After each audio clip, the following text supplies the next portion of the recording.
about Morningstar. Good morning. So we have a new coffee sponsor, Morningstar Coffee. Has anybody heard of Morningstar Coffee or had them? Yeah? Yay! So they've been around since 1996. They're brewed locally and roasted locally. They're mostly a B2B company, so if you've been at any restaurants in the Twin Cities, you've probably had their coffee. But you can buy them at any Kowalski's or Festival Foods and some local co-ops.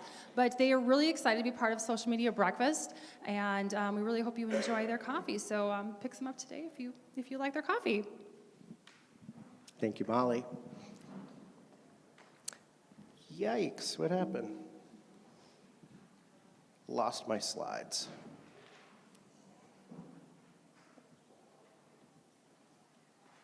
All right. What happened to it? Oh, it's not up there. I'm so sorry. All right. St. Kate's MBA.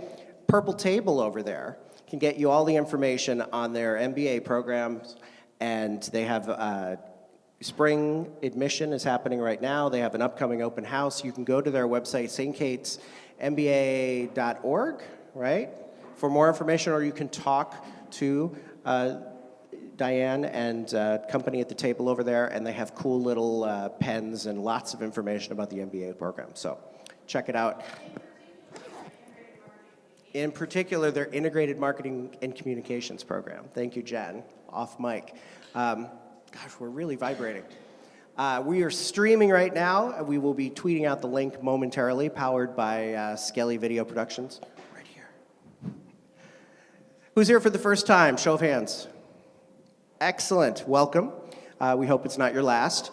You can sign up for email updates at smbmsp.org. We have a new site coming soon with lots more information, but that will give you information before anyone else on upcoming events and all kinds of good stuff that we do. Upcoming SMB events. Wow, I feel like the whole room is shaking. Just a couple to note. Again, this was going up showing before the event as well. February 23rd, these are all in this space, by the way.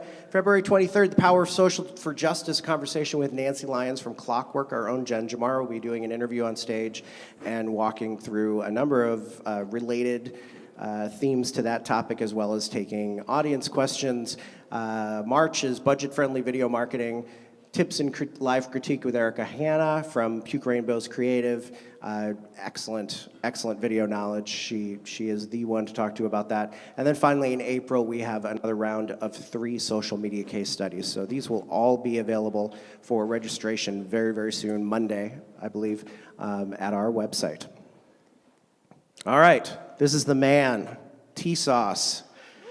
Tony has been a part of the SMB community since the very beginning. You can switch.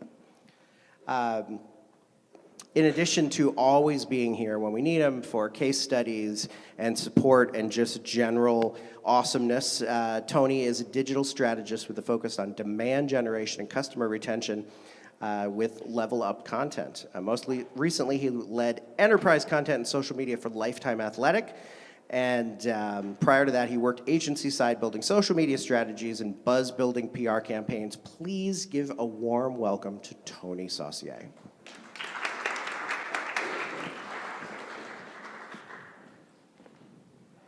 Wow, that thing outside is kind of unnerving. I don't know if you guys can hear that low thud that keeps happening. You know, I appreciate the kind words, Michael. I just want to say a big show of thanks right now for Michael and Jen. I was not here at the 100th social media breakfast. I was real bummed about that. I ended up having to travel. These are a phenomenal resource, I find, for the 8-9 years that I've been coming to them, and I just can't say enough good things about these two guys for all of the hard work they put into it. So if you wouldn't mind doing one more round of applause for them, I'd appreciate it. Seriously, thank you guys. So that's probably one of my favorite pictures on the internet. You don't even know how many presentations I've reused that in. You always find an opportunity for it. We're going to talk about making the case for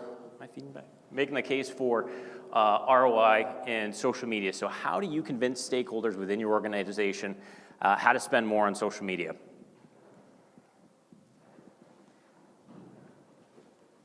There we go. I might have been too far away. We're going to talk about a handful of things, obviously, because we probably should have an agenda here, but we're going to cover some of my steps and missteps in what it amounts to in asking for money. Some ideas on how to think like a business owner, and I'm going to come back to that. What people really want when they ask you to do things in social media, and I'm talking about colleagues, clients, your boss, whomever that you're working with as it relates to social media. How do you get what you want out of it? And then some more awesome things in the middle. So, some stuff about me. I started off as a daily newspaper reporter in central Maine. So that was me many, many years ago when I was much thinner and younger and much more charming looking, but I swear that's real. I didn't make it in my basement. I left the cold confines of Maine to come to an even colder state, to Minnesota. Worked for a handful of agencies, which you can see up there. Worked on a bunch of really exciting, fun brands. Amazing people that are behind a lot of these brands. And I got the opportunity to try and help steer them in what eventually became digital and social media.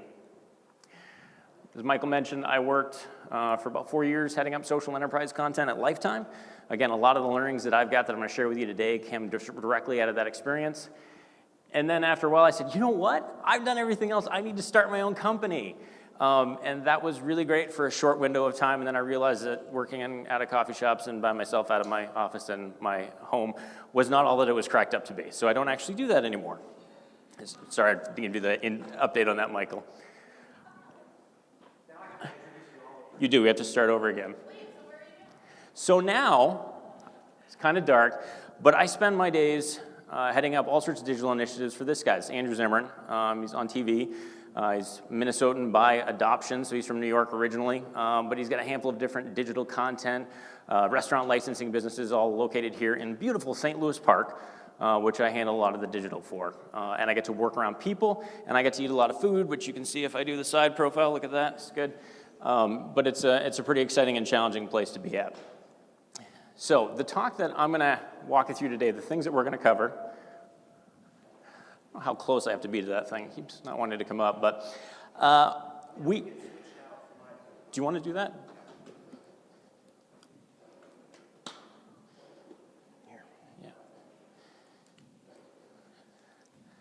This one's probably going to work better.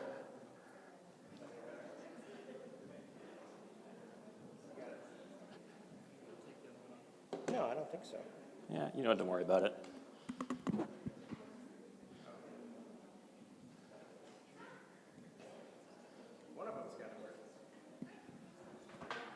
Don't worry about it. I think I should just pull that one out. We can go analog. Yeah. Oh, wait, which one is it?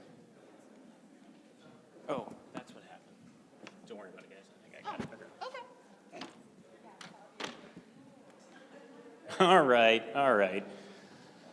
Shenanigans aside. So, stuff we're going to cover here, it's all in one stream of thought, but I really believe it applies to anyone working in any different number of applications. So, if you come from a corporate environment, I think there's going to be takeaways for you. If you work in an agency environment, I think there's going to be takeaways for you. And if you are an all-by-yourself solo practitioner, I think there's going to be takeaways for you. The things that you're not going to see, though, and I hate to disappoint folks if this is what you were showing up to see at a social media breakfast, is a bunch of charts and graphs and things that point out why social media is going to be helpful or is going to make you smarter, or make your company more effective, or make you win at sales and retaining customers and all that kind of stuff. Frankly, because I think we all get inundated with that all day, every day. I don't think it's going to help you guys. So what I've built here is more or less a framework. And I'm not even going to say it's the right framework for you. What I think it is it's the outline for you guys to think about, well, how would I apply a similar framework? How would I apply a similar system to what I'm trying to do in my business? And I might have actually started off by asking this, but how many of you work directly in social media? Like that is part of your job description? Cool. I'm really excited by the people who are kind of like, I don't really know what that means, but we'll get there. And how many of you know and or believe and or maybe just think that this is an important function within your company, and so that's why you're here? Okay? And because we want everybody to feel included, how about if you didn't raise your hand yet? Anybody? Okay, we got everybody then. All right.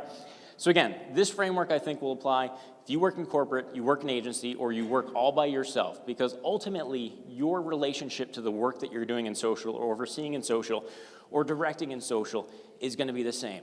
You are a trusted advisor. You're giving advice to someone that you believe they should implement, and oftentimes that takes dollars. So let's get something out of the way real quick. Asking for money is hard. There is nothing that's inherently fun about it, because we all know when you ask for money, you could hear no. And that could be in a number of different flavors and said at varying decibels, and all sorts of different things can transpire before and after that. And it's a fear-based interaction. It's okay, I can do this, I can walk up, I can ask them for money, I can lay out the case, I can say why this is important, but it doesn't get any easier, right? So I've been walking into boardrooms, I've been walking into coffee shops, I've been sitting in cars, any place that you could sell someone social media, I've probably done it. And every time it's always hard because I never know, are they really gonna think this is important? Like important enough to invest in? It's one thing that they decided to have a conversation with me, right? But are they actually gonna pony up and write a check for what we're about to talk about here? And that part never gets any easier. Now, I tell you, some of my specific experiences in asking for money, those times, I think were the ones where I was almost trying to convince myself as much as I was that other person. Like, it was a little bit of validation, right? You had to be saying at the same time, we think this is, or I think this is a good idea for you, as, yeah, I really do feel like they should be spending their time doing this, and their resources as well.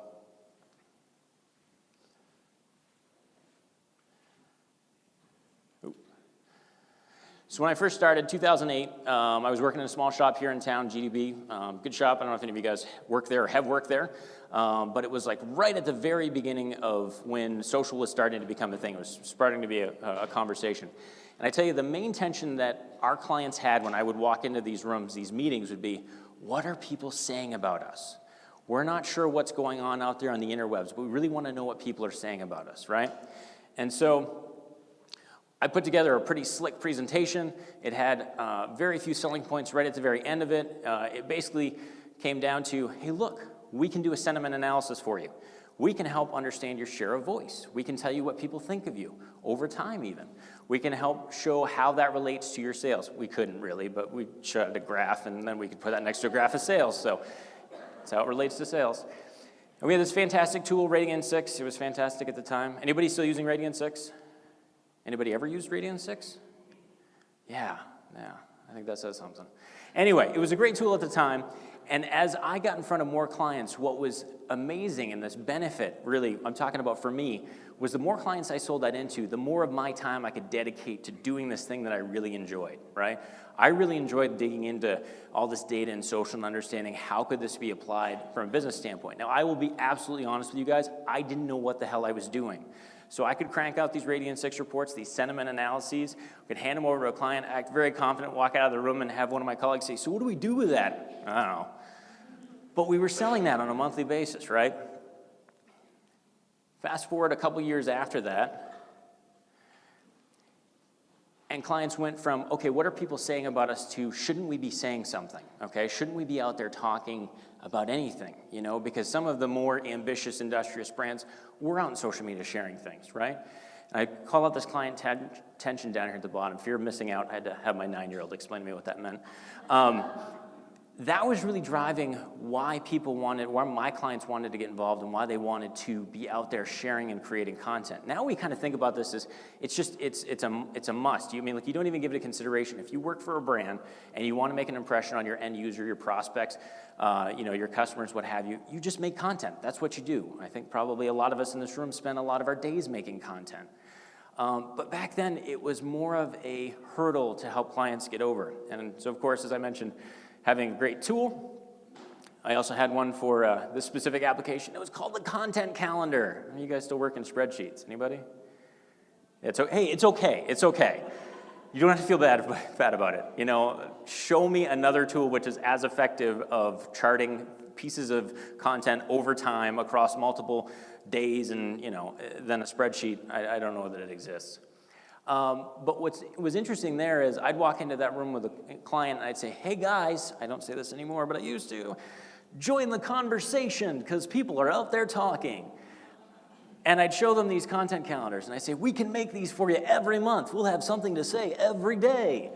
And they really liked it. And the benefit for me had gone beyond just taking up more of my time to say, like, ooh, I can do this all day long. And then the more clients we get, then we can go hire people. So more clients meant we'd have more headcount.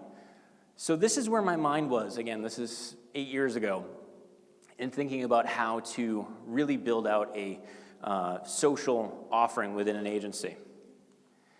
Then I went over to corporate, right? I mentioned that I started working at Lifetime. Had a lot of really interesting conversations on the way in during the interview process, which should have opened my eyes, but they didn't. I just kept right on going.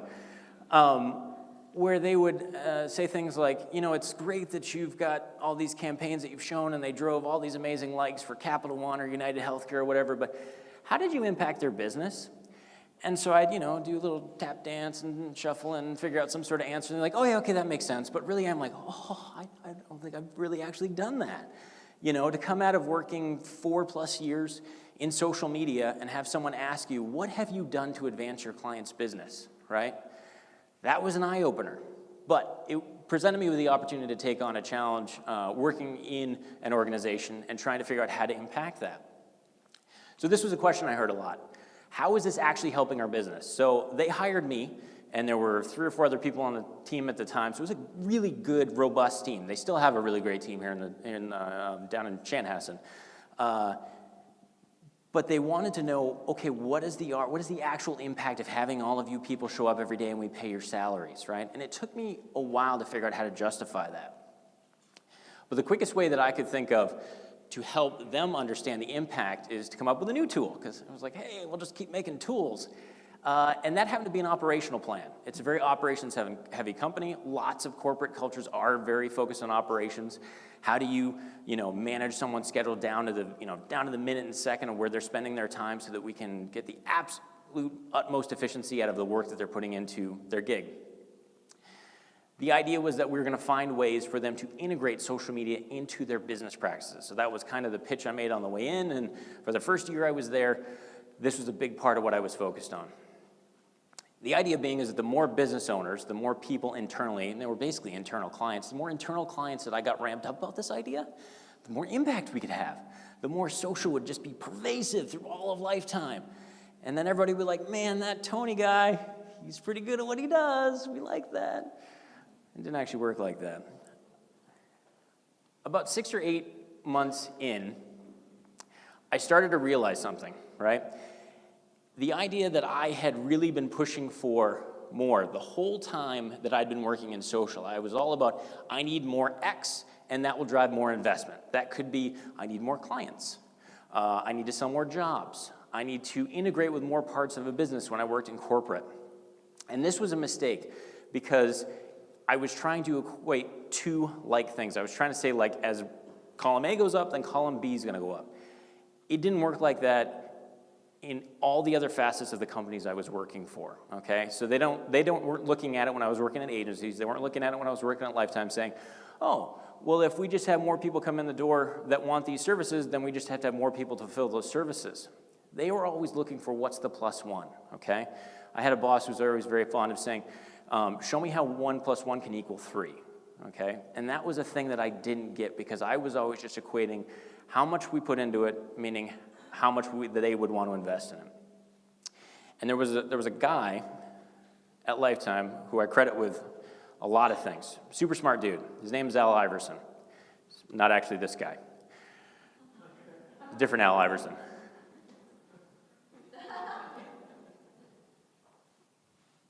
This guy. So this fine-looking specimen, who's actually in his 60s, if you can believe it, and built like an upside-down triangle, it was the president of Lifetime's athletic events division. So Lifetime owns a bunch of athletic events, everything from 5Ks to 10Ks to half marathons to 100-mile mountain bike races out in the mountains of Colorado, which you have to be crazy to participate in. Hence the picture. And Al was big on impressing the idea that we all needed to be stewards of the business. And he sat me down one day, at least I think he sat me down one day, and he said, Tony, I need you to do me a favor. Pretend like you own the business. And I was like, I don't know what you mean, Al. He said, I need you to do 3 things, okay? Or excuse me, I need you to understand 3 things. But before you do that, I need you to pretend that every time you spend money, you're writing it out of your own checkbook. And this actually followed a conversation of me saying, Al, I've got some great social media ideas with you, and I just need you to fund them. And he took it all in. He was very polite. He listened to all of it, and he said, great. Now I need you to pretend like you own the business. And you remember how I said that I get into those conversations and I never know how they're going to turn out, and they always turn out differently? This is the first time anyone had ever said this to me. And he said, Tony, I need you to know 3 things. The first thing is, I need you to know where we invest, okay? We as a company, we put money, or we invest 3 different things. So first one's time, and that's probably the most valuable thing that the athletic events division has. They had time to invest. The second thing is materials. So any number of different things that goes into race production, that goes into planning an event, those also can be invested somewhere. And then finally, capital. So if they're going to spend money on buying new pieces of business or buying new events or what have you, I mean, that all has to come with, again, somebody writing checks out of that checkbook. That's how the company was able to build from nothing to something. The third thing, or excuse me, the second thing he said was, know how we generate revenue. And I was like, I know how you make money. So people show up for these events, and then they give you money, and they register. How many of you here have ever registered for a 5K? Right, and you pay $28, and you get a fancy t-shirt, and you're all hot and sweaty at the end, and maybe you get some Yoplait yogurt or a banana, right? Awesome. So that is how they make money. So they do races, right? But they also sell merchandise. So after you get done with said race, you're like, well, I gotta have the shirt that says I was in the race, so I'm gonna go ahead and buy one of those. Even though they gave me a free t-shirt, I need the long sleeve one. So they have merchandise, right? The third thing is sponsorships. And so every time one of these races goes off, you see big signs for Yoplait or whatever the, Chiquita Bahana, so whoever the company is. And that becomes another way that they generate revenue. All of this feeds into how the company operates, okay? So the first one was how we build from something to nothing. The second piece is how we operate. Third piece, and this one was the most important one. Believe it or not, this is the thing that I did not get coming into Lifetime. And it was really sort of an eye-opening moment for me when I got to the other end and was like, oh, okay. He said, Tony, know how we make profits. How do we profit in this business, okay? It broke down to 3 things. Smarter growth, okay? So we can obviously build from something to nothing. In order for us to do that more effectively and more cost efficiently, we have to figure out ways to do it smarter. And ultimately, that's going to earn us more money on the other side. The second thing we have to do is retain, okay? I don't know what any of you guys do for your day jobs. I mean, I know you do social media, but I don't know what companies you work for, whether or not you work for yourself, or you work for a corporation, you work for an agency. The most important customer that you can have is the one that you're already talking to, the one who's already paying you, okay? So that is the most important thing in terms of how you secure profits, retention. Finally, better delivery. So you've got a product. Maybe it's hosting an event for social media professionals to listen to other social media professionals talk about the things that they've learned. Well, from one month to the next, you figure out a way to make that better. You have better coffee, like at Morningstar Coffee. Thanks, guys. You find ways to make the event better. I can, believe it or not, I think it makes me sound dated, but I remember when there wasn't bacon at these things, and then there was bacon, and oh my gosh, life-changing. It was amazing. And now there's been bacon ever since. We're like, yeah, there's bacon. But better delivery, how are you ensuring better delivery is happening from one event to the next? And ultimately, this is how the company prospers, okay? So while I was approaching every one of those conversations of, I need money for X, I need money for another person, I need money to fund a giveaway, to buy a treadmill or some other prizes, I need money to pay for Facebook ads or to do a geofilter on Snapchat, I wasn't thinking about it in terms of what the business owner would be analyzing, would be thinking, would be reflecting on when I was having those conversations. And that put me in a disadvantage.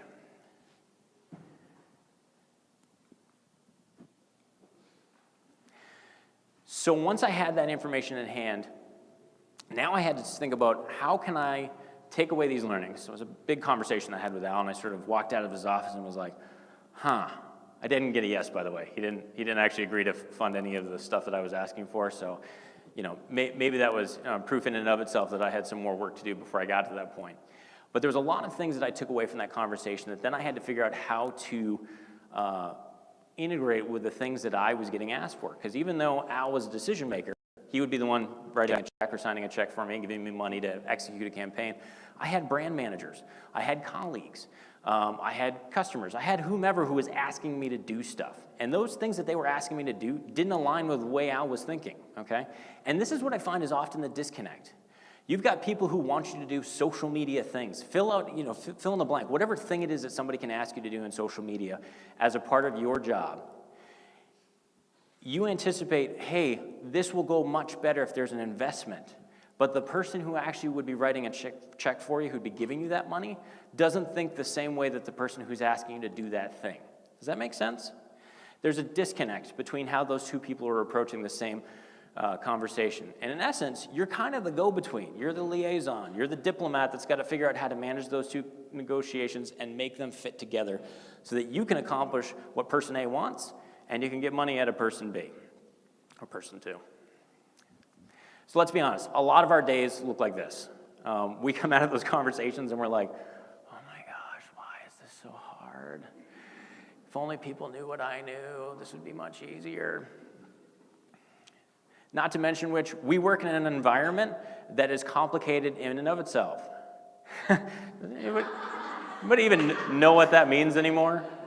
Yeah. God, every time a client brings it up,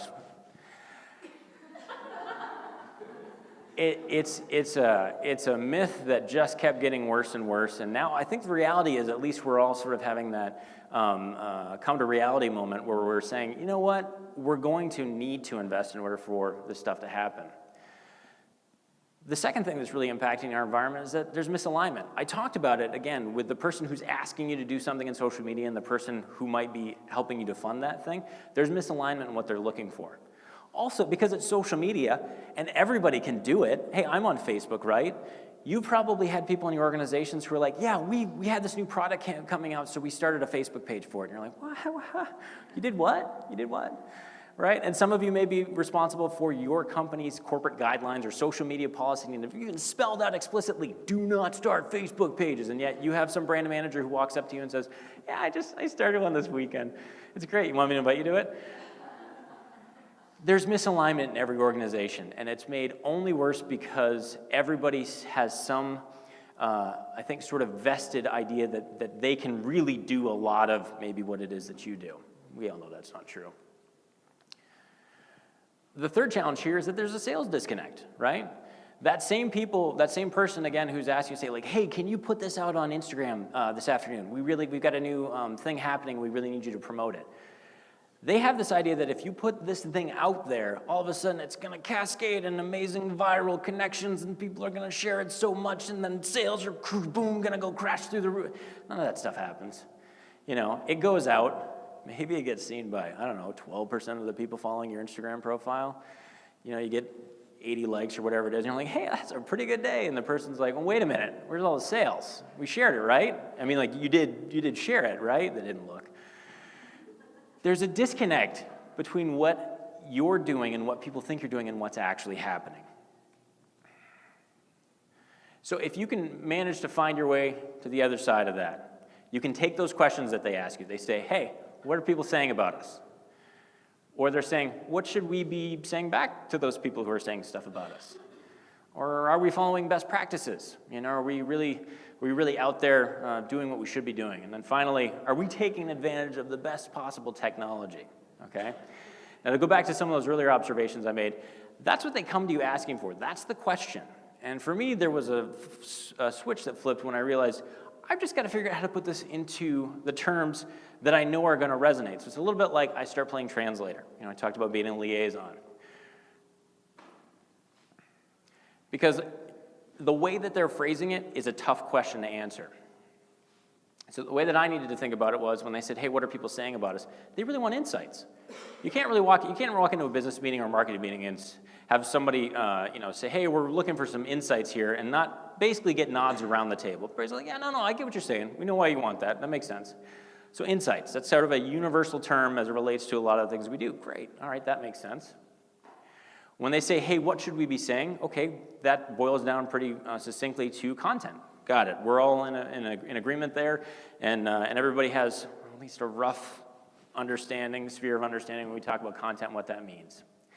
They say best practices.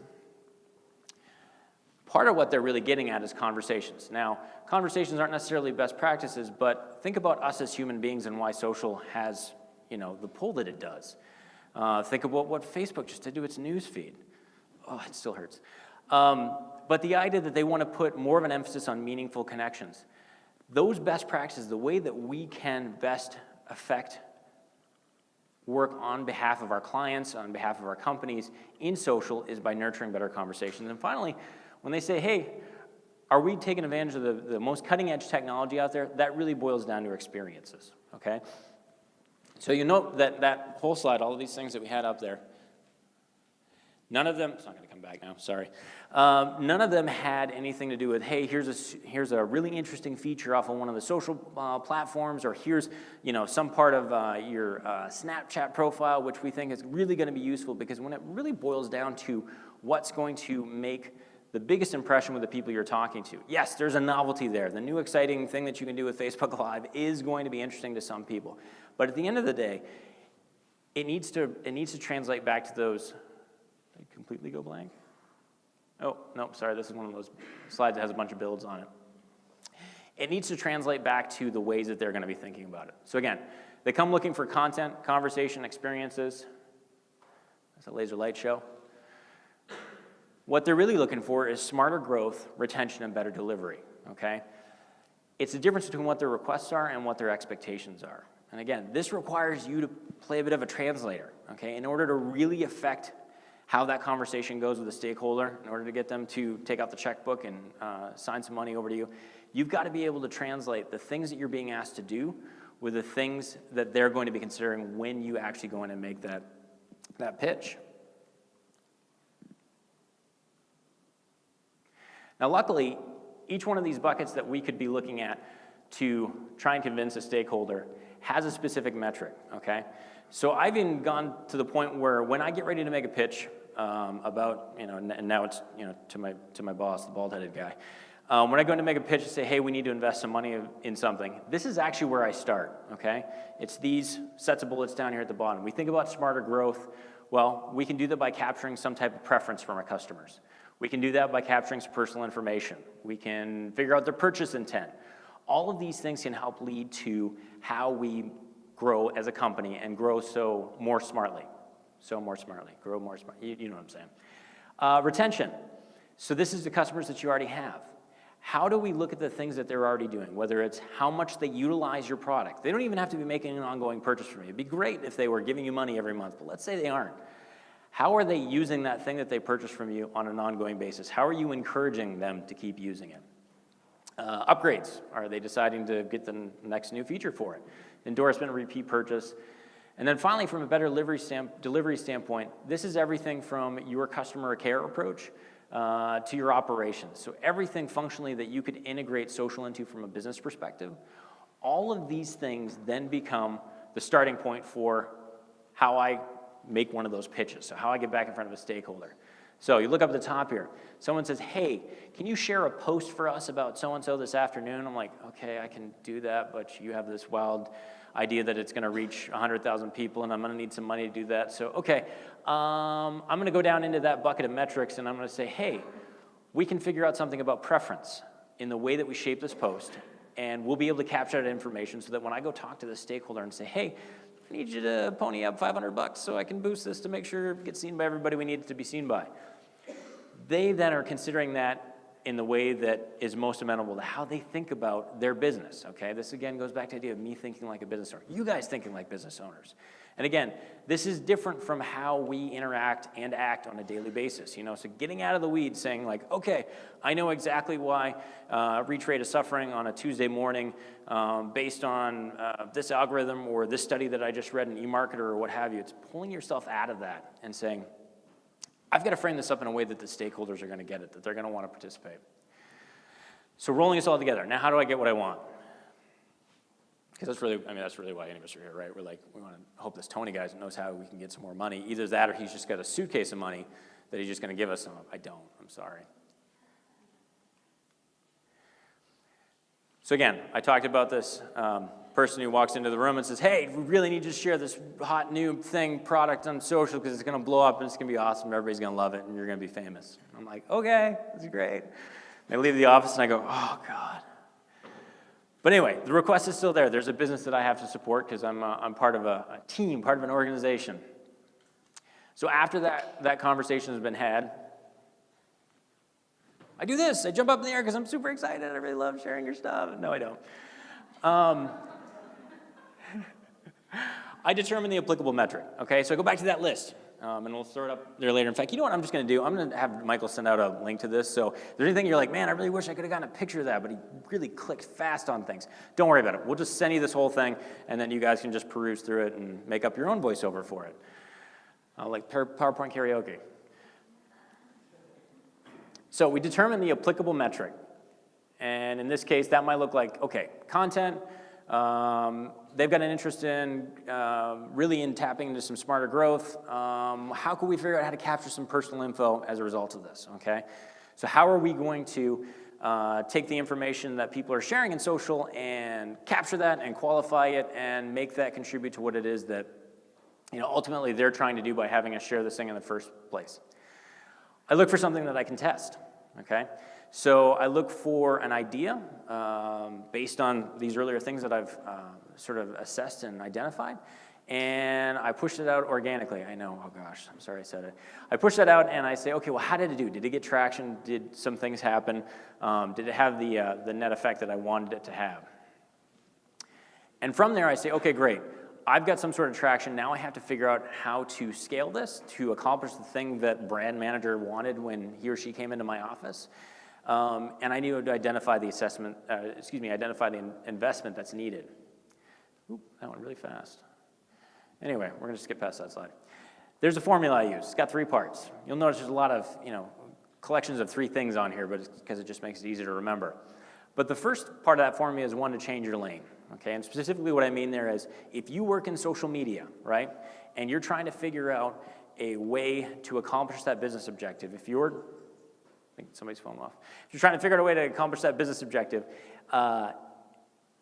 you could spend a lot of time just ruminating on here's the things that work in social media, right? Here's how we get impressions. Here's how we get engagements. Here's how we draw more shares or comments or whatever it is. But I've often found the most effective way to do something that's going to be business driving is to steal something from someone else. And I'm absolutely serious when I say that, okay?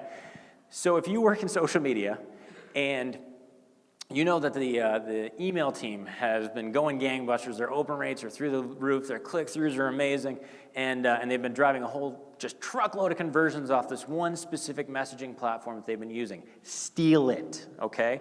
Take it from them and say, okay, well, this doesn't exactly work perfectly for social, but how can I take this idea, which is obviously resonating, and fit it into what I'm doing? So that's, again, considering the customer journey. It's not just going to be in social, but there are going to be things from other categories, other places that you can borrow, other channel wins, as I call it. I said, can you borrow, but really I just mean you should go steal it. The second thing would be to build your own sandbox, okay? So once you've found that thing that's hopefully, you've got some insights that would lead you to believe this is going to connect with your social audience. The second thing is to build your own sandbox, okay? And this may seem like social media doesn't play well with other folks, and maybe some of you guys have anticipated or experienced some of that in your organization where people say, you social people just kind of do your own thing, and you don't really, get along well with others. It's like, it's not that we don't get along well with others, it's just that there's so many other channels out there. We really need to be able to understand how our stuff is moving the needle, okay? And so that's where this concept of building your own sandbox comes in. And essentially, the idea is that you want a place where you can take this thing that you've already tested, you've got some insight this is going to work, and you want to create a specific destination that only you're driving to, okay? This could be as simple as a bit.ly link, but a thing that only you're driving to so that you know how much you're having an impact or not having an impact. The other things that you could do as a part of that is there could be a redemption type, which is only available to your channel or to the folks through your social media content. Third thing could be a window of time. All of these things put parameters around what it is that you're testing, right? What it is that you're trying to affect and create. But they also allow you to get really clean data so that if anybody is triggering any of these things, it's all because of you, which at the end of the day is what it's all about. The third thing is to watch the doers, okay? So if you've got people out there who are taking the actions that you want to have happen. When I was at Lifetime, it was people who came to the club every day. Believe it or not, most people who have memberships at health clubs, not just at Lifetime, most people who have memberships at health clubs never use them. And they keep them an average of I don't know how many months before they go, why am I paying for this thing I never use? The people that we really cared about, again, when I was at Lifetime, were the people who went in a lot. And the reason that we cared about that was because if you were using your membership, you're more likely to keep your membership. It goes back to that idea of retention. So if we had people who were using their membership and we wanted to create more of them, then we started watching the actions that are the doers, as I would call them, but the doers were doing on a day in and day out basis. Because we wanted to try and figure out how to migrate more of our audience, in this case our social media audience, to be more like them. Now, one of the ways we did this was connecting social profiles to the specific customer. That is an oh so valuable piece of information. Once you're able to figure out a way to do that, it was really nice when you had a membership number, and you could use that as something that would be an identifier within some sort of social promotion or social piece of content. That allowed us to really understand what customers were or weren't doing. There's other ways that you can do it, though. I mean, it can be as simple as, hey, if you have single sign-on through Facebook, or you're using another application, whereby some action that they're taking is then also measured and captured by the things that they're doing within a promotion that you are running. So any way that you're able to connect their social profile back to their customer data, again, that makes it much easier to do this idea of watching the doers. Oh, I jumped ahead. Anyway, at the other side of that, always want to be cognizant of what I call the growing ladder of what you can ask people to do. This is my interpretation of it. You guys may have a different way of looking at it, but when I think about from a social perspective, if I have brand managers who come in the room and say, hey, we need people to create some content about our brand, and it needs to be a 2-minute video, and it needs to incorporate, and I'm like, whoa, time out, guys. You are absolutely asking for the hardest possible thing that we could ever ask anybody to do in social. Like, I think it's easier to get someone to buy something than to make a nice branded, something, insert some verb yourself video that you put on, your social feeds. And so when you can balance this, again, with those things that you're trying to put in play from a testing phase, this helps level set. This helps keep everybody in alignment and understanding what it is we're really trying to accomplish. So one more list, and I'm actually going to get into some actual examples. But all that being said, I do operate with some ground rules. The first one is there's no best practices. Clients ask me all the time, hey, but this thing that you want to test, the thing that you've just asked money for, but who else is doing it and who else is doing it really well? Here's the thing. Every company, every brand, every organization, every person, everything that can have a social profile that's doing things in social media is a snowflake. And I don't mean that in the political sense of snowflakes that weirdly came up during this last election cycle. I still don't quite understand it. I mean snowflakes in you're all different. You're all unique. You all have different character traits. You all have different audiences. You all sell and do different things. You all have different messaging. There is no one that is just like you. So to say, is there a best practice out there, it's a fallacy. And the idea, because everyone is going to be different. The second idea, or the second ground rule I always try to operate with, is to test everything. So even if I come to a stakeholder and I say, hey, I've got this idea, I want to run a promotion, and we're going to start collecting, favorite high school mascot names via Twitter, and I just need you to, give me $1,000 so I can cover all the paid media to make sure it gets seen by a bunch of people. I may come in there saying, hey, we want to capture that information, but at the end of the day, I'm measuring everything because I want to see if there's something that maybe wasn't an intended consequence. I still want to have that data on the other end, okay? And maybe this is a little bit of my own paranoia, but I never know on the other side, like, hey, is this going to be successful? Did we spend all this money and did things work? I never know if that's going to be true. So one of the ways I hedge my bets is that I kind of adopted this framework where we're testing everything and you're measuring everything. So we talked about this, organic. It's a very sad state of affairs these days. But it still plays a really important purpose in terms of helping you figure out what's going to generate traction in social feeds. The Gallup polls, I think they often sample somewhere between 400 or 1,000 people, and that becomes statistically significant of how the whole country thinks or believes on a specific issue. Certainly, if we can send out a post and it reaches 1,300 people, there ought to be something there we can pull away from a data standpoint. So again, using organic to find traction, using paid to drive reach.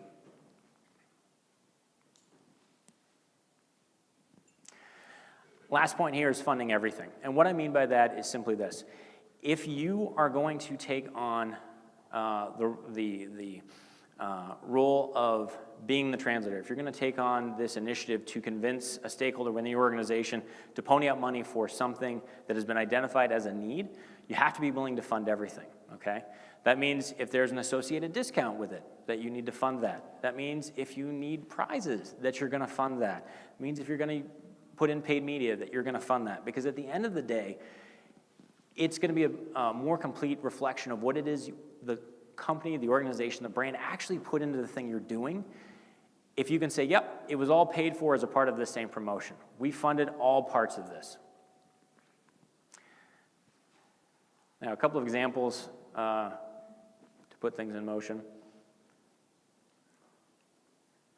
A really, really touchy clicker, I apologize. There we go. All right, so smarter growth, changing lanes. This came up when I was working agency side at Olson, actually just now up the street here, 4 or 5 years ago. We were in touring one of their showrooms that they have these private retailers that show their stuff all around the country. You can also buy their stuff at Home Depot. But we were in one of these private showrooms and talking to the owner, and he mentioned, he said, yeah, the thing that drives people in here most often is that they want to change the pulls on their drawers or on their doors. Like, wait a minute. So people who come in here and ultimately will pay for a $50,000 or $60,000 makeover of their kitchen, they start by thinking about changing out their pulls. And he's like, yeah, that's usually how it works. And we're like, whoa, wait a minute here. Wait a minute. There's something here. There's something that we would not have ever seen within social, that we would not have ever seen within email, because we weren't experiencing this in another lane. So we took that idea and we plucked it out and we said, okay, if this is the thing that drives people to want to consider a kitchen makeover, let's make that the focus of a social promotion. This was super simple. Basically said one of those ideas where we're going to have people, we're going to package things up in different styles and different lines, and we're going to tie them to different, define your style type scenarios where, like, if you like this kind of pull, it means you are happy and effervescent, and if you like this kind of pull, it means you are very, staunch and methodical, or whatever these different things were. But what happened was that we tapped into an insight where people really wanted to envision a different sort of kitchen in a very sort of entry-level way.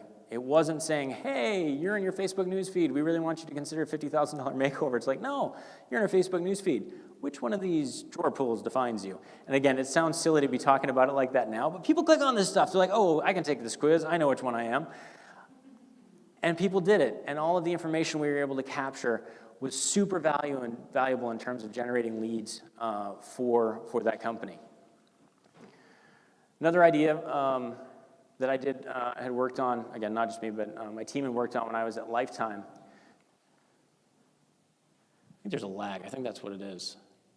Anyway, was this concept of a Black Friday promotion. Now, Lifetime had been getting in on the sort of the Black Friday bandwagon for a couple of years when I started working there, but it had really been more of the, hey, if you show up at the club and you're already working out, then we think, hey, why wouldn't you want to take advantage of these great... Actually, just go back and press this right now. There we go. Why wouldn't you want to take advantage of these great deals? Because we have so many of these. My team looked at this and said, hey, it's good, but it's the same thing everybody else is already doing. And unless you're really already going to buy personal training sessions, the idea that you could get a discount on them is probably not going to inspire you to come into the club on Black Friday if we just message that. So we had to put a little more fire under people's feet. And we came up with this idea of running a social-only promotion where you could have a multiplier effect. So in essence, you got 25% off of a personal training session, or you got 50% off of a nutritional supplement. If you took this little, investigated our little holiday guide here and made your picks and created a holiday list, we would reward you with a 5% off multiplier. So really everything that you'd previously gotten, 25% went to 30, or 50% went to 55% off. Everything that we were telling them was that, hey, by participating with this thing in social, the value that you're going to get out of these deals is going to be even more, the whole thing is going to be even more valuable for you. This sort of thing took off because it was built upon a concept that people already enjoyed taking advantage of, Black Friday, but it placed an inherent value in something that we were doing. There was a reason why you would be participating in social other than just, hey, consume this content. And to go back to the idea of owning the sandbox, we didn't let anybody else in on it, which kind of sounds like, hey, you guys are being jerks. But the idea being is that we really wanted to figure out what kind of sales driver social could be in addition to Black Friday. So I forget the numbers. It might have been that we funded this somewhere in the area of, I think it was $5 or $6 grand that we ended up putting into this promotion as a whole. But it ended up having a 4x multiplier on it when it came back. So we ended up selling $24,000, $25,000 worth of sales through it. It's not huge in terms of the types of money that Lifetime was making, but it was enough for those business owners to stop and take notice and say, hey, wait a minute. Well, what if we gave you 100 grand in marketing next year? What do you guys think you could do with that? Which I was both like, yes, and like, oh my gosh. Because the last thing you want to do is say like, yeah, give me 100 grand, and then if you aren't able to turn a 4x ROI off it, then everybody's like, oh, that social stuff's crap. But it was very validating because, again, we put those different pieces in motion. The last piece, now I'm actually just going to give up on this guy. The last piece, yeah, there's only 2 more. I appreciate it. The last piece was, or the last thing I want to show you was a case study around the doers. So again, I mentioned those folks who are using the club. They're the ones who come in and swipe, and ultimately they are the best customers that Lifetime has. We had targeted them as a group of folks very specifically because we could do that. We captured all of their member numbers, obviously. We were able to connect them to their social profiles and put out content just for them. Created a podcast series that was based on this detox product, okay? So it's I don't know how many of you have ever been on a detox before, but the kits that they come with can get fairly expensive. And this was maybe a couple $100. We said, look, there's some inherent value in just understanding why you should need to detox. So we decided to create a podcast around this product, around the natural benefits of doing a detox or a cleanse, and use that as a way to reach our doers, okay? So to understand, hey, you guys are in here using the club every week. What things can we learn about how you're consuming this content, okay? Ultimately, the client had said, I want this to go out to everybody. But we were able to put the brakes on that and say, look, we need to understand how our best customers react to this content first, and then use that to help reach the broader audience, okay? And so this started off with, I think we had something like 10 or 12 episodes that were between 8 and 10 minutes apiece, and we put it out all through paid social so that it was going right to the people that we wanted it to. And we found out that probably close to half of the podcasts really weren't getting consumed. They weren't downloading. People were jumping out of them super fast. And so that helped us understand how we could tailor that content to reach a broader audience and to be more focused. The things that people were really going to care about and were willing to sit through, ultimately the things that were going to help them convert. When we made that pitch, the very light pitch at the end of each one of the podcasts saying, and if you'd like more information or want to try the detox kit, check out Lifetime, blah, blah, blah, blah, blah. That process of watching the doers first helped us make much more informed decisions about how we created content for those other people. And ultimately, it helped drive retention for us. It helped us create upgrades with customers who maybe weren't using the club as much. And more importantly, it got more people back in using the club. So again, we're able to monitor those different types of people and understand how this can have an impact when we start with what the request was, which was we want to create a podcast for everybody and say, okay, time out. How can we make that more useful? How can we make that reach the largest, most efficient audience in the most effective way possible? So this is the part where you ask questions, or what you're probably all going to do. But before actually we get to that point, I just want to make one pitch real quick. It has nothing to do with having kids. I'm not encouraging any of you to get pregnant. It has to do with new team members, okay? Take it from a guy who's made a lot of mistakes in hiring people. Not hiring bad people, not retaining them, okay? I have hired bunches of people over the last 10 years, and was always sort of discouraged when they decided that they were looking for something else or that ultimately the grass was greener somewhere else. If part of your social investment is we need more people on the team, and you're able to make a case for how you're going to work more efficiently as a team, and you convince those stakeholders to say like, okay, we'll post this job, we'll go get you some more help, we'll bring another person onto this team. Do everything in your power to treat them like a baby. No, don't treat them like a baby. It's up there as a metaphor because when there's a brand new baby, and I've had 2 kids, a brand new baby gets all of your attention, and there's nothing that you aren't willing to do in order to make sure that they understand how the world works, that you're explaining it to them, right? That you're helping them experience new things, that you're nurturing them, that you are giving them your undivided attention. I'll tell you right now, those are 3 things that I did not do every time when I hired people, and I regret it, okay? So, I don't want to be overly dramatic about this, but if part of where you're looking for your company to invest is to hire new people, and that person gets hired, do everything you can to invest your time, your undivided attention, in making sure they understand why your company does what it does, the role that you're hoping to play in social media, and the value that you really see that they're going to be able to bring to the table.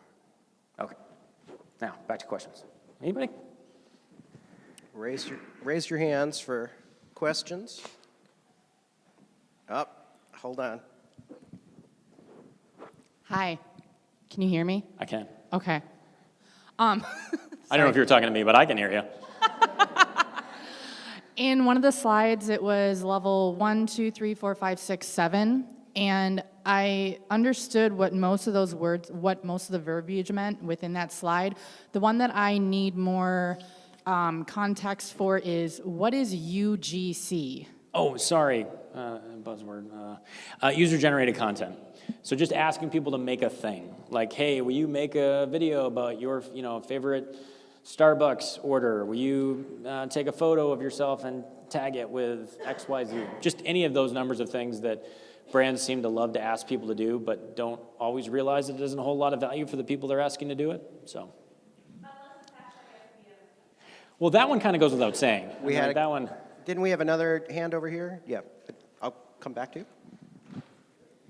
Hi, yes.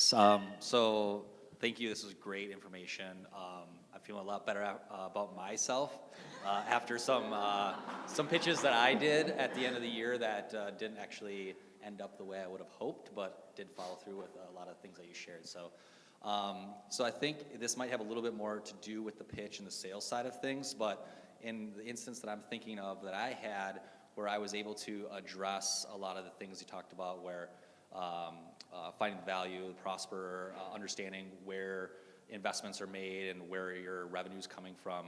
One of the things I always do to prep is understanding what some of the questions might be so that I can address those. And so one of the things I was thinking of was, okay, I'm only going to take no for an answer if they say I don't have budget, or which is pretty normal in a corporate world, or we're going to wait to see if the corporation will actually fund it versus our business line. Mm-hmm. And so when you have something like that where they're kind of giving excuses that you don't really feel are valid because you've addressed maybe like we've shown it's profitable, we've shown ROI, we've shown efficiency for our employees, that sort of thing. How do you address calling bullshit without basically saying that to them? I mean, the first thing I usually say to them is that if we don't do this right now, kittens will probably die. And that works. I mean, you'd be surprised. Probably like 3 out of 10 times that works, and we're like, all right, cool, and they just go ahead and fund it. It's interesting. I can only kind of speak to what has worked for me. I oftentimes, just level with you guys, I often will play the urgency card, and what I mean by that is like, well, we could wait, and you could not do this, and I get maybe from a budget standpoint, maybe ponying up $10,000 isn't what you want to do right now, or even $5,000, but we have an urgency within our company to accomplish whatever the business objectives are, and you'll know what those are. You're like, hey, we need to drive sales growth by 12%.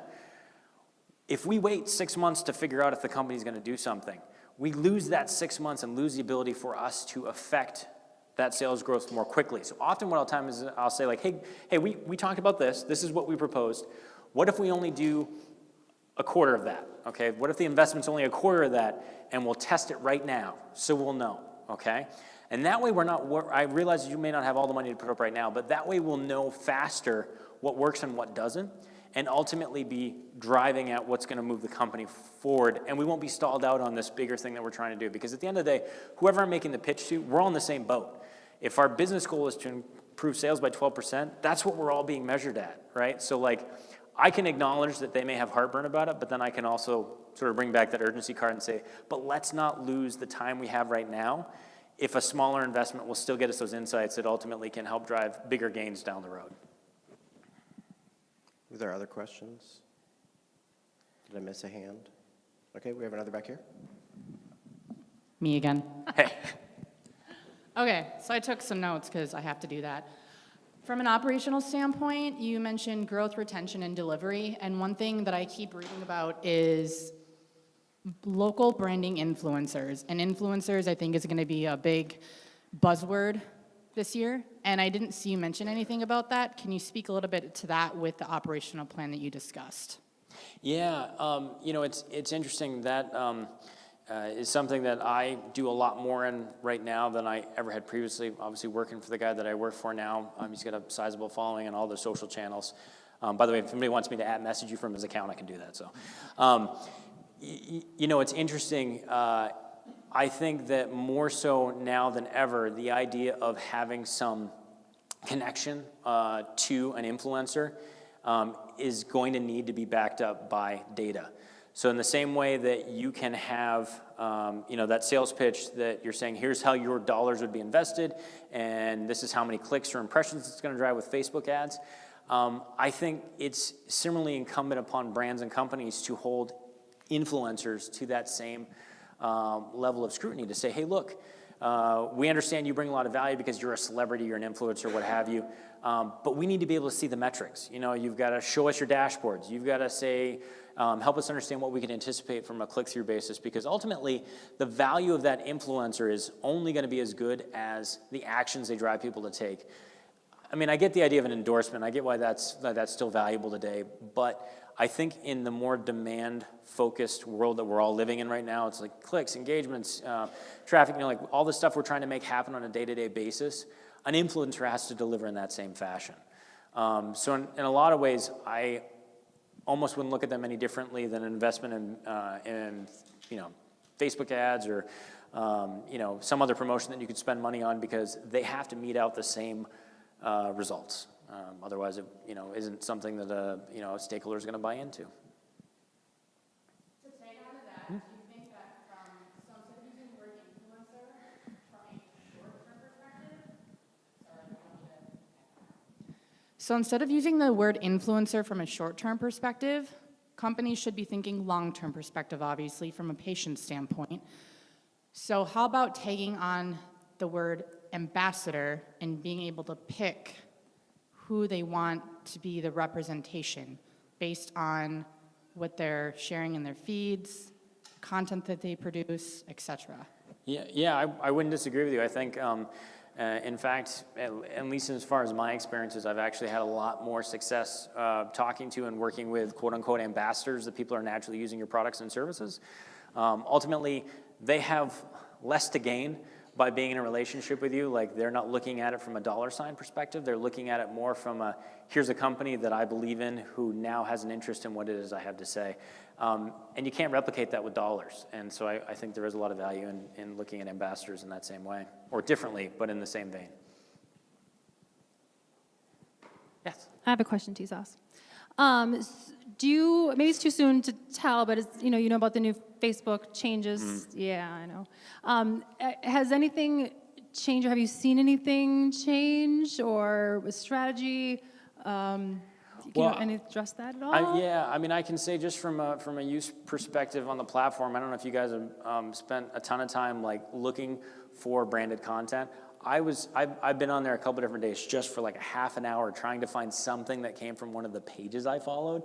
It's hard, to find anything out there. I mean, it's great that there's a lot of people that I care about and people that I may have talked to for 20 years or what have you. But it really feels like the organic reach thing is we've, I don't want to say we've reached the tipping point, but we bottomed out. I mean, I think we can go no lower at this point. So from that perspective, I'm actually encouraged when you need to get in front of a stakeholder to say, hey, this is how we're going to need to keep our visibility in front of our customers and prospects is through paid media, because they can take out their smartphone and see it. You know, they can take out their smartphone and be like, hey, the only thing I'm seeing in here for brands is ads. It's like, yeah, that's how we have to be relevant. That's how we have to stay visible. You know, and it's kind of like, it's a bummer that it happened, but we got to that when we were all knew we were headed to that point eventually, so. Yeah. I have a question. Sorry for the live stream.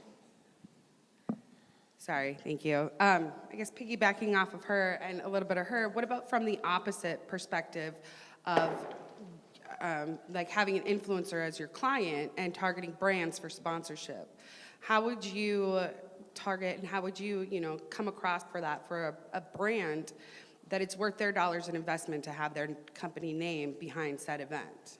Yeah, you know. And obviously with the metrics and everything, establishing that they are an influencer, but where would you go from there? Sure. One of the projects that I should put a slide together for it, but one of the projects I work on now is I manage a digital web series called AZ Cooks, which is where Andrew's actually in the kitchen cooking stuff. A lot of people don't realize he's a chef by training way back in the day before he started traveling around the world and eating bugs and dead things. He was a chef. He still is a chef. And so what's interesting there is that I am on a lot of phone calls where I'm pitching potential sponsors to say, like, here's why it would be advantageous for you to sponsor this web series, AZ Cooks.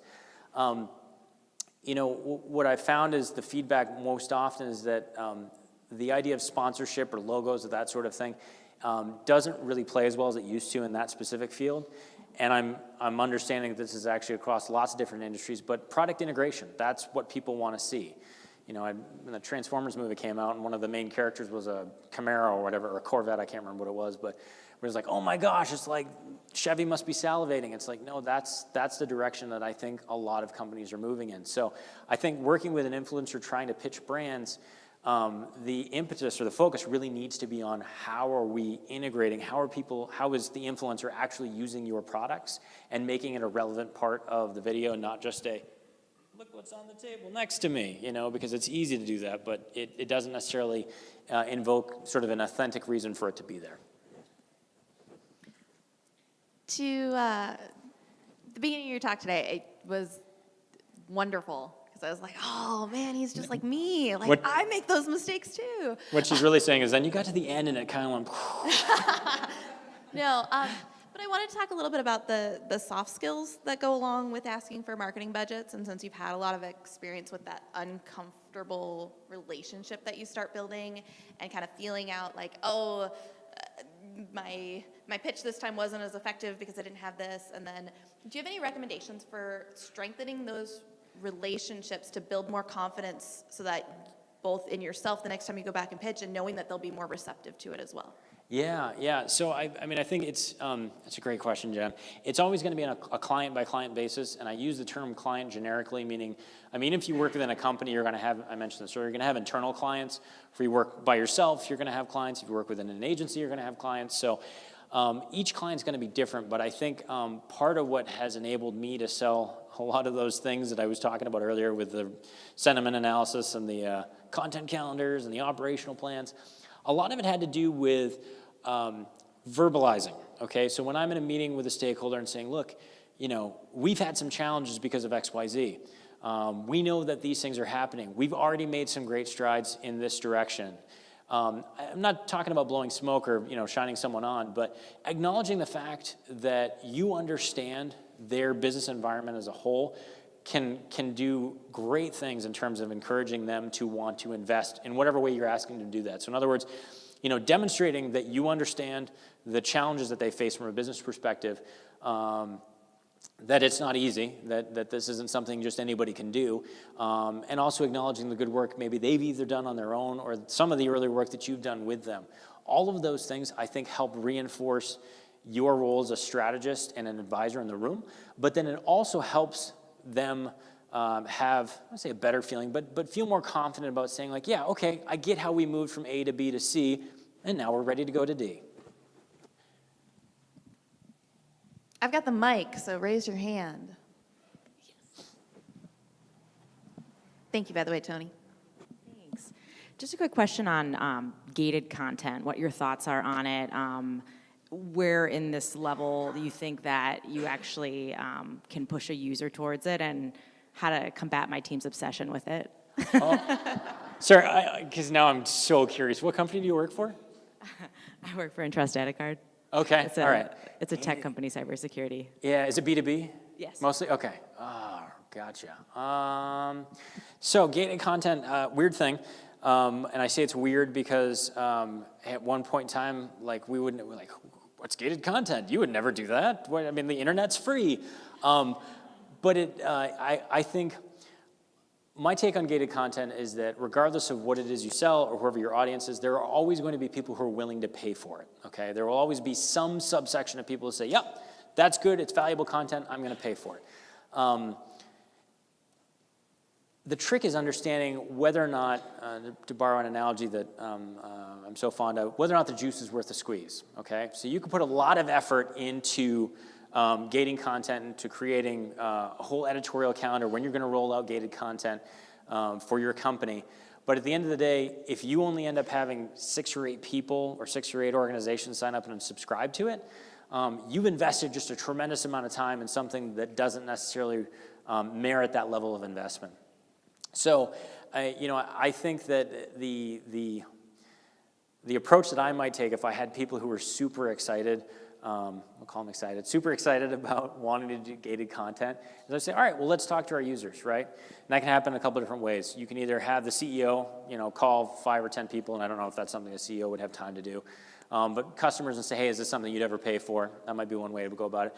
Or secondarily, you could do a survey of all of your either customers or your book of business, meaning your prospects list, and say, hey, we're thinking about offering something that would be ancillary or in addition to the Entrust Data Card services, and it would be this content. Would that be of interest? And if so, then maybe talk about the different types of content, different topics you cover, and why those things would be valuable. Before you ever make anything, and it sounds like, I don't know, kind of boring to be like, Tony, you're recommending I do a survey? But yeah, my goal, if I were in your position, would be to acknowledge that those people have been heard and to try to get to a solution that we can all agree upon in the most efficient way possible. And I think I would probably be at the point where I'm like, all right, I just need more data. I've got to figure this out and understand that this is really something that's merited.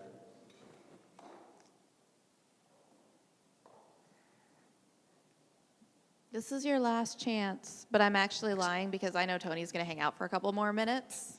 So if you were too shy to raise your hand and would like to step up and ask him a question or two afterwards. Otherwise, I'd love to give Mr. T-Sauce a big round of applause. Thank you so much. Our next event is on Friday the 23rd. I get to go all fangirl on Nancy Lyons. I get to interview her. If you don't know who Nancy Lyons is, you guys should go find out soon. She's awesome. And we're going to see you guys next month. Thank you all for coming. We hope to see you back soon.